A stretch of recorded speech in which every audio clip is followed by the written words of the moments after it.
Alright, so alien isolation air shaft. I guess I've done 3 parts, or is it 4? I can't remember. It's going well. Last time I did the fan. There's a couple things to adjust on there, some tweaks overall. And then I think we've got 2 main other objects to model before we get into the texturing. We're going to do one of those vent entrances that sort of swoosh open and close. I'm not going to do the opening and closing animation. I'm going to do a static model of that. We're going to have that on the side, so there's some kind of entrance. Probably do it on both sides.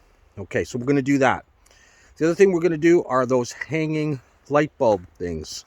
All right, that's going to create some light within the vent. We'll probably have some other lights as well. And that is probably going to be it for the modeling, unless I really want to come up with something else. As far as texturing goes, I've been asked if I would talk about my method in Substance Painter. What I'm going to be doing, and it ain't no secret, is I'm going to be smart UV projecting for a lot of the UVing.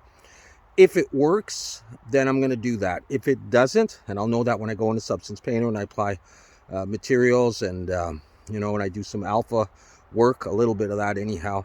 If it doesn't work, I'll go back and I'll do some more manual UVing until it does work. I will tell you right now that the vent that I originally created, one of the main ones in the middle of the floor, I did all that Boolean stuff and I had all that correcting to do. I think I did a time lapse. That did not work well at all. It was a terrible way of doing it. So I went back and I did it more in quads with a little bit of beveling, and it worked much better. So I might show you that, the before and after, if I have the before somewhere still, and how bad it was and what the problem was.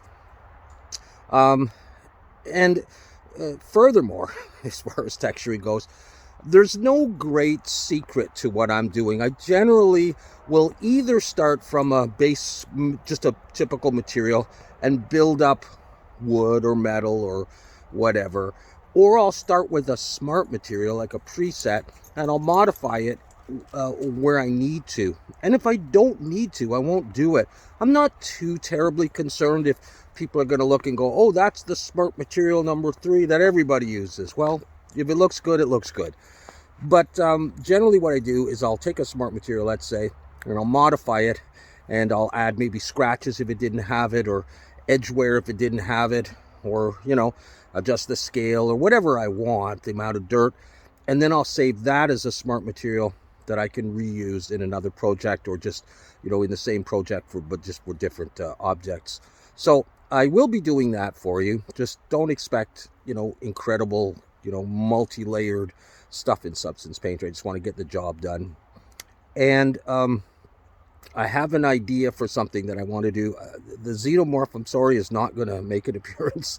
I'm not a good creature or character modeler, but I do have some ideas, a couple of things that I want to try, and we'll see how well it works. I won't say anything about that. That's the spoiler. All right.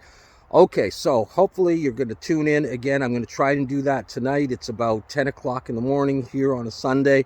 I generally can't do my work until my kids are asleep, so we're looking at about 8 o'clock area. I can get started on stuff. All right, so I hopefully will post something later tonight, which will be the air vent entry. All right, thanks so much for watching and coming to the channel. Please subscribe, like the videos, comment when you feel like it. It encourages me, and it helps the channel grow, and I do need that. And take care.